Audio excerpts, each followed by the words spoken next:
Continuamos con las entrevistas de esta tarde. Ahora vamos a hablar de casas pasivas, de ahorro energético, una cosa tan importante. Tenemos a Diana Torres, miembro del Comité Técnico del Consorcio Passive House y arquitecto. Bienvenida. Muchas gracias. Buenas tardes. Muchas Pues, gracias. en primer lugar, cuéntanos qué es una casa pasiva. Pues a ver, una casa pasiva, como su propio apellido indica, es una vivienda, un espacio en el que al final lo que tú consigues es un confort, pero no con los métodos activos como puede ser la calefacción o la refrigeración, como nosotros estamos acostumbrados a una arquitectura tradicional.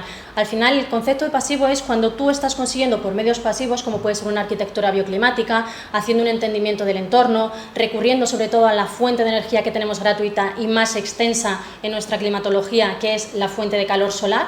Al final lo que consigues es reducir esa necesidad de esa fuente de energía activa que son las que generan luego emisiones de CO2 a la atmósfera y tanto estamos viendo que están dañando nuestro planeta. ¿Y cuáles son las características principales de una casa pasiva?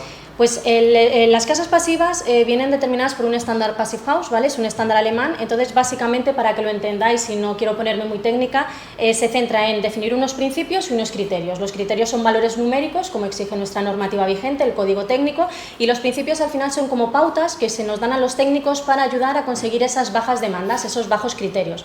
Los principios pueden ser la continuidad de la línea de aislamiento, la continuidad del plano de hermeticidad, carpinterías de altas prestaciones, el diseño libre de puentes térmicos que generan unas pérdidas energéticas increíbles y sobre todo son proyectos que recurren a un sistema de ventilación con recuperación de calor, con lo cual el aire que nosotros expulsamos, al final con ese calor lo recuperamos para el aire que estamos introduciendo a la vivienda. Pero ya no solamente eso, sino que los proyectos, las casas pasivas, también se caracterizan porque en fase de diseño tiene que estar todo súper bien definido. ¿Para qué? Para que luego al final en fase de ejecución no demos lugar a estas incertidumbres que nos ocurre siempre en la construcción tradicional, que al final lo que hacen es que nos generan unos incrementos de plazo, unos incrementos de precio y nos generan esas mermas energéticas que en fase de diseño los arquitectos hemos definido. Al mismo tiempo también, como lleva unos principios, unas pautas muy marcadas, siempre tenemos que contar con una mano de obra muy cualificada. Entonces, no es solamente en fase de diseño, sino en fase también de ejecución y, lógicamente, contar con unos productos de altas prestaciones para garantizar esos principios y esos criterios. Estás hablando, claro, de estándares de diseño, de construcción, todo tiene que ir muy controlado. ¿Esto se resume mucho en dinero? ¿Tiene un sobrecoste muy alto o no? Pues mira, esa pregunta, la verdad que es una pregunta muy interesante. ¿Por qué? Porque esa pregunta la veníamos haciendo con la mentalidad de la arquitectura tradicional. Pero en realidad, claro, ¿qué entendemos por un sobrecoste? ¿En el momento en el que nosotros hacemos la inversión para pagar ese inmueble o necesitamos entender el sobrecoste en toda la fase de uso de un edificio? Nosotros como arquitectos cuando diseñamos edificios los hacemos para que al menos duren 50 años. Entonces, ¿qué tenemos que comparar? 50 años de uso de ese confort, de ese ahorro energético frente a un acto puntual que tú haces de ese incremento. Lógicamente, un proyecto pasivo, un proyecto de máxima eficiencia energética, siempre va a suponer un sobrecoste porque son mejoras que estamos haciendo en una arquitectura tradicional. Mejoras tanto en productos, mejoras tanto en cantidad de productos, ¿vale? Luego es verdad que es lo que os decía, en la arquitectura, en los proyectos pasivos, siempre tenemos que contar con ese pulmón, con ese elemento que nos garantiza ese control del aire, esa calidad de aire, que es esa máquina de ventilación. Pero es lo que os digo, ¿cómo lo tenemos que analizar? Yo creo que la pregunta realmente es ¿qué sobrecoste me está suponiendo a mí vivir en un proyecto diseñado con una arquitectura tradicional frente a un proyecto en el que yo tengo esos ahorros energéticos desde el minuto 1? Una inversión, ¿no? No se tiene que tomar como un coste, sino como, Eso es. Como una inversión. Y aparte los sobrecostes no son muy altos, porque al final los sobrecostes son unos sobrecostes muy pequeñitos que prácticamente a los pocos años ya estás consiguiendo rentabilizar esa pequeña inversión que estás haciendo. Y sobre todo, yo lo veo más como arquitecto, que al final nos hemos formado para garantizar el confort de los usuarios que al final se hipotecan para toda la vida. De decir, es que ya no es solamente que a ellos les guste el proyecto arquitectónico en términos conceptuales, es que es un gusto que sus hijos y que ellos puedan estar viviendo en unas condiciones óptimas de aislamientos térmicos, aislamientos acústicos, que la calidad del aire siempre es máxima. O sea, la calidad del aire que tenemos en esos edificios, en esos proyectos, siempre es una calidad máxima porque además ese sistema lleva unos filtros que nos garantizan y nos están renovando absolutamente 24 horas todo ese aire que estamos respirando. Claro, que no hay que destacar solamente el ahorro, sino hay que poner en valor la habitabilidad, ¿no? El confort. Eso es, porque es verdad que en los términos que te decía de la hipoteca, claro, al final nosotros nos hipotecamos en función de los metros cuadrados que tiene una vivienda.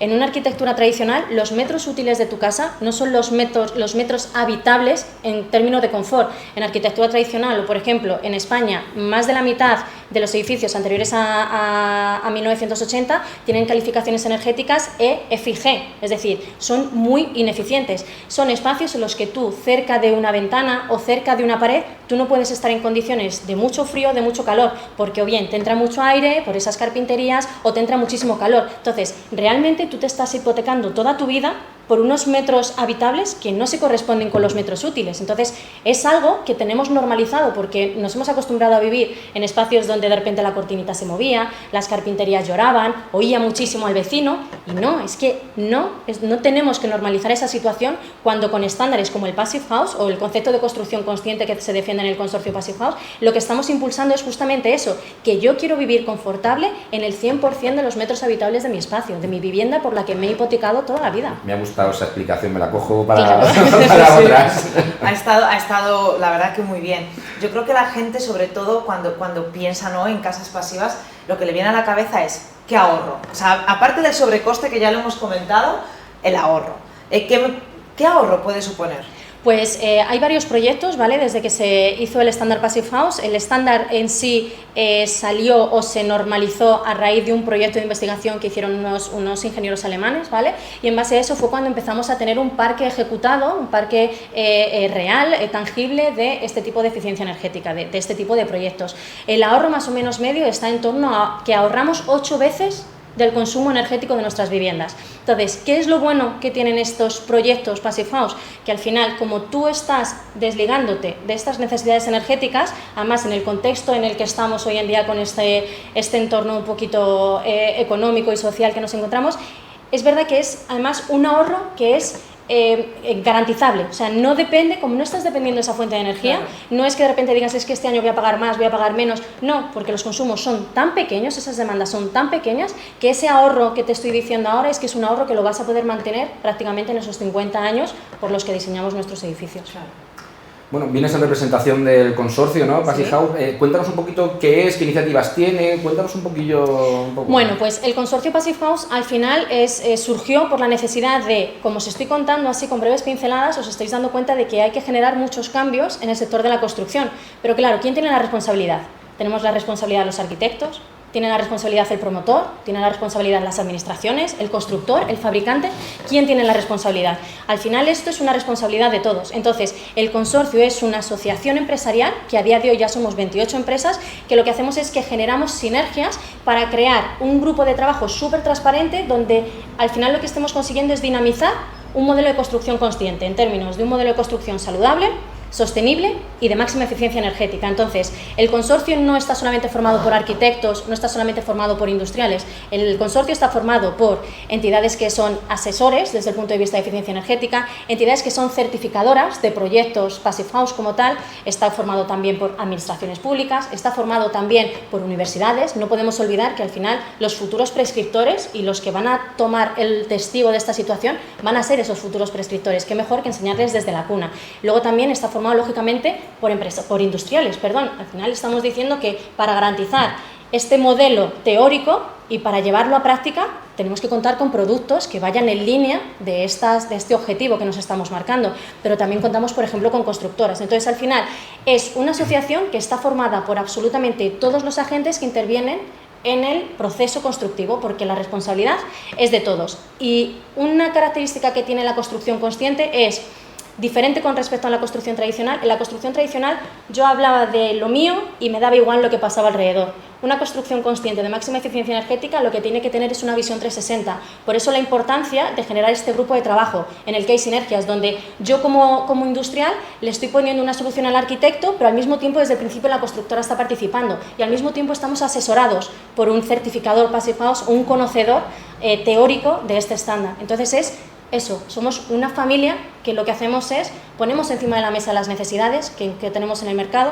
ponemos encima de la mesa las soluciones y al final, como complementamos todos esos agentes, podemos garantizar que lo que ejecutamos está cumpliendo los máximos estándares de eficiencia energética. Claro, colaboran, hablan todos los agentes y al final es verdad que eso se repercute en el proyecto final, ¿no? Eso es. No sé si tenéis, un poco por terminar, algún evento o un poco la actividad, o sea, algo que destacar que quieras contarnos. Pues sí, mira, te cuento. Es verdad que, igual que os decía que al final el testigo de impulsar este cambio está a mano de todos, al final la labor que tenemos que hacer es generar esa demanda, generar ese conocimiento. Entonces, el Consorcio Passive House somos una asociación que nos movemos muchísimo por diferentes eventos. Hemos estado en eventos como, por ejemplo, Reveal, vamos a estar en eventos como en Construtec, participamos porque tenemos un convenio con el Colegio de Arquitectos, con el Departamento de Edificación, con la Galería de Materiales, y luego también, por ejemplo, tenemos un evento propio que es Edifica, que es un evento que se hace bianualmente en Pamplona, donde hacemos lo mismo. Es un evento que tiene un concepto de feria, porque no podemos olvidar que la mayor parte de los asociados a este grupo empresarial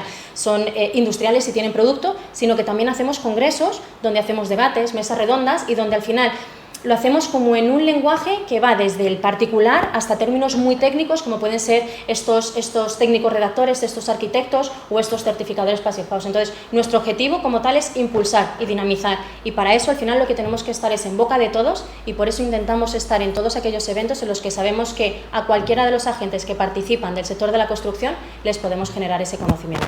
La verdad es que muy interesante. Mucho. Pues antes de dar paso al vídeo que tenemos para que la gente tenga más claro todos estos conceptos que nos has contado, agradecerte el participar esta tarde con nosotros, es un placer, esperamos Muchas verte gracias. pronto con temas concretos que seguro que será muy interesante. Y sobre todo por el lenguaje que ahí has dado en el clavo, que ha sido súper fácil de entender para todos. Fenomenal, y pues muchísimas gracias a vosotros por contar conmigo y contad con que estaré aquí pronto. Muchísimas Muchas gracias. gracias.